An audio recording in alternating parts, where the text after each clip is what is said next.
He's now out on bail on strict conditions that include wearing a GPS monitoring device.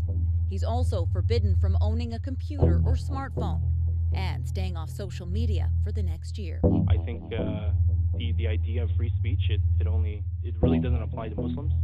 You see that in France, you see that in the UK, and now with myself, I'm seeing that here in Canada. I saw this was coming, but it doesn't make it any more easier to deal with. Driver says the publicity surrounding his arrest has restricted his freedom and could cost him his job. He plans to fight the peace bond police filed against him.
Sitting on the back porch, and all I heard was 2 big bangs. I went over to check it out, and I thought it was a variety store robbery, but here it's a terrorist in our town. You hear stuff like this in big cities, but not in a small town community like Strathroy. It was, pretty quiet. If you said hi, he'd say hi, and that was it.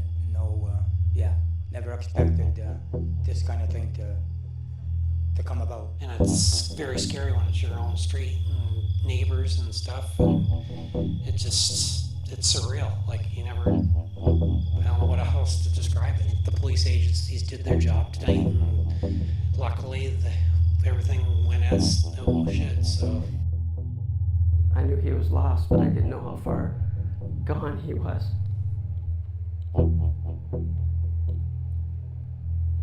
And now we'll never be able to see him again. We'll never be able to try. We never gave up hope. We constantly tried reaching out. But now that's all gone. There was nothing more I could do, but I still kept reaching out, hoping that there was still some light at the end of that tunnel. And then yesterday, the light went out completely, forever. I would have told him what I've told him in the past. We love you. We're here for you if you need us. All you have to do is let us know how we can help you. But he never gave me that chance.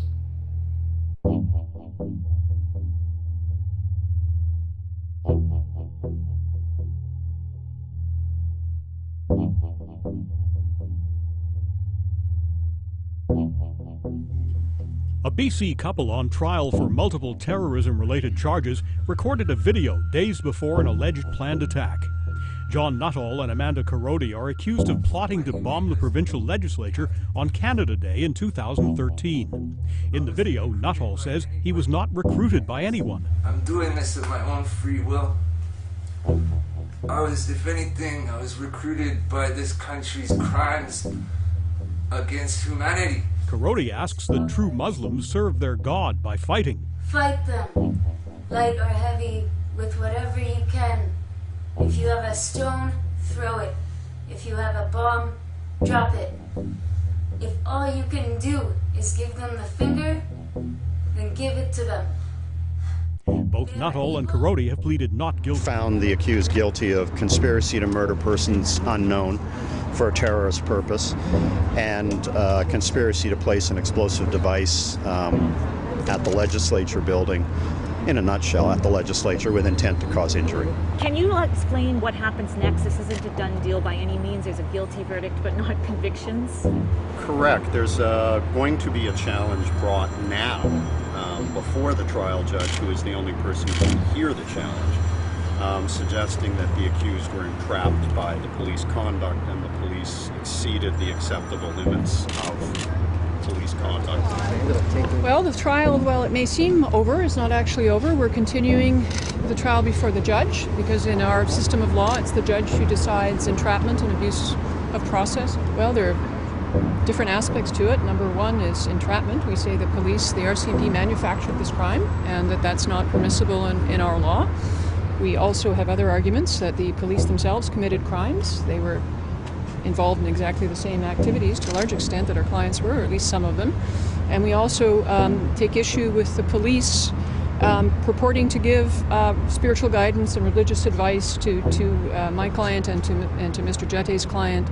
And that advice was designed, we say, to encourage them to commit crimes. He's very disappointed, but he also appreciates that some of the important issues in this case are to be determined by the judge at the next phase and not by the jury. Anytime you've gone through a situation like this and you're found guilty, obviously it's not a pleasant feeling, but she's also prepared for it, and she's very prepared for the next stage of this case, which is to deal with the entrapment and the abusive process aspect, which is, I think, where the rubber hits the road in this case. We find out even more about how the police handled themselves, not just on the front lines as undercover officers, but in the background, the team commanders, the decisions that were made, the directions that were given, all is going to be fundamentally important to determining whether or not there was entrapment here, and we think there's compelling reasons to believe that there was.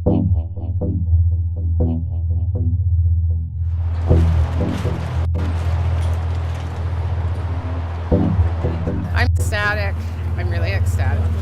I've been so angry. It's been really really difficult for me. Like, if anyone, I'd want to hate the police, but I don't. I still respect them. They put their lives on the line every day. I took these shoes with me because I didn't want any other man to have to walk in these shoes. It shows the extent to which they overplayed their hand, right? The extent to which they went too far along the lines to manufacture crime. And this is the kind of case where, frankly, the first disclosure was a 192-page summary, and the first time I read it, I thought exactly this, what happened today. That was the first impression. So that's how powerful the impression is when you look at this stuff, and then we've just spent a year basically parsing over every aspect of it, and this is the result, a powerful indictment of what the police did in this case. They're going to have to reintegrate into society. They've both been in custody now for almost exactly 37 months, right, since this offense was committed on July the 1st, 2013. So work has to be done to get them back on their feet, and that's being discussed and worked out now. The judge has mentioned the problems the defense raised, and they are present. These individuals had some rather odd plans. Unfortunately, they also had some very realistic, very simple, very doable plans that they did not pursue because the police persuaded them perhaps they should pursue a more complex and entirely controllable plan. That seems to have been overlooked in the judgment, and that's a significant problem.